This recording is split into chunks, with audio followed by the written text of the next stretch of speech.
What's up, guys? Justin here, and today we're going to be looking at the Ryobi One Plus 18-volt drill systems. I've got the brushless here on my left, and I've got the non-brushless here on my right. There's a little bit of a cost difference between these two, with the brushless being a little bit more expensive.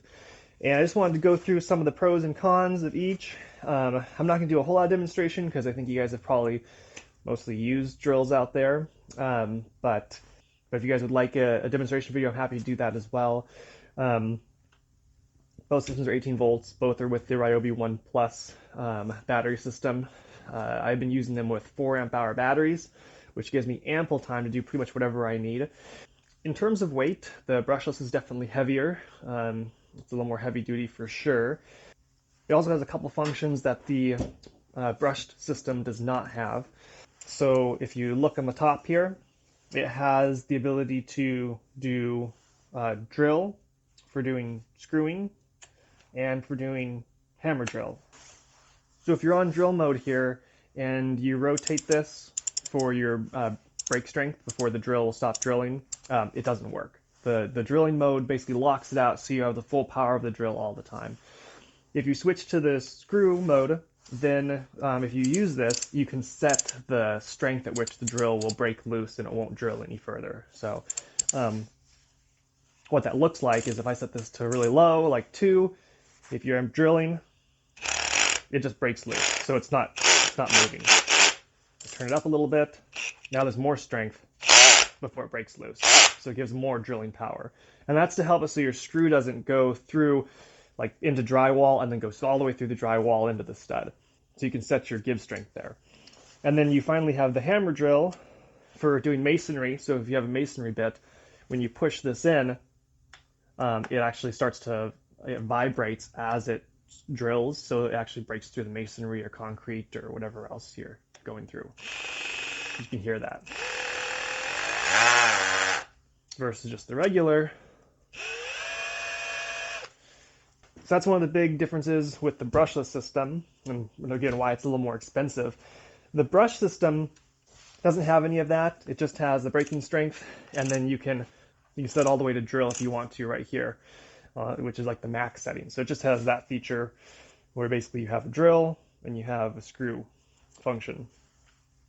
They both have different speeds. That's your fast speed. Here's your slow speed. Same thing here, fast speed and slow speed. So right now it's freezing cold in here, and this guy does not want to work quite as well as the brush system. There's a lot more, I think, room for expansion and contraction of the components inside the motor. So if you're working in a lot of cold weather, I'd probably go with the brushless. It's overall built a little more ruggedly. It's got just some more solid construction. It's got a bigger motor. The downsides of the brushless system is that it has a ton of torque. And you might think, well, that's a great thing.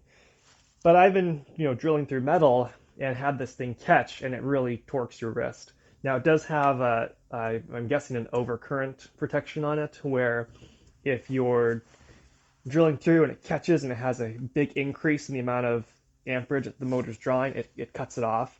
But you have to be careful because that's not always the case. Definitely almost giving me a wrist strain because of how much torque this thing has. So the other thing, this one does not include a handle, so you have to buy a handle that goes over some piece of this. I'm not sure where you even put that, but it doesn't have a handle. This one does have a place to do a handle. So right here, you've got a place to put your handle in, so you can use that when you're doing the hammer drill function. So overall, 2, I'd say, really good mid-range drills. I think the brushed motor one is probably a little bit on the lower end of the mid-range, if not upper budget range. I probably wouldn't get this one again, but it does the job for kind of hanging pictures and things like that. I definitely use the brushless a lot more, especially if I'm going through concrete or masonry, or I'm going to be spending all day putting in drywall screws, framing, things like that. So I also like that the brushless system has a spot where you can hang this for a tool belt. I can just hang this right off my pocket if I need to go down, if I need to quickly walk down a ladder or something. Otherwise, it's clipped into my tool belt, which works nice. So they both have magnetic holders. The brushless has a lot larger magnetic holder. I'm not sure if you guys can see that. But here, there's a really big pad. Here, there's just kind of a small one. So, and they both have the bit holder in the front. So they both have lights that activate. What I found is that the brushless light stays on for a little bit, so you have a little bit of working time, which is really nice. This one comes on and goes off. It goes on, turns right off. So that's pretty much it, guys. I'll leave links down in the description so you guys can see where to buy these. Amazon has them as bare tools, or you can buy them with the battery packs.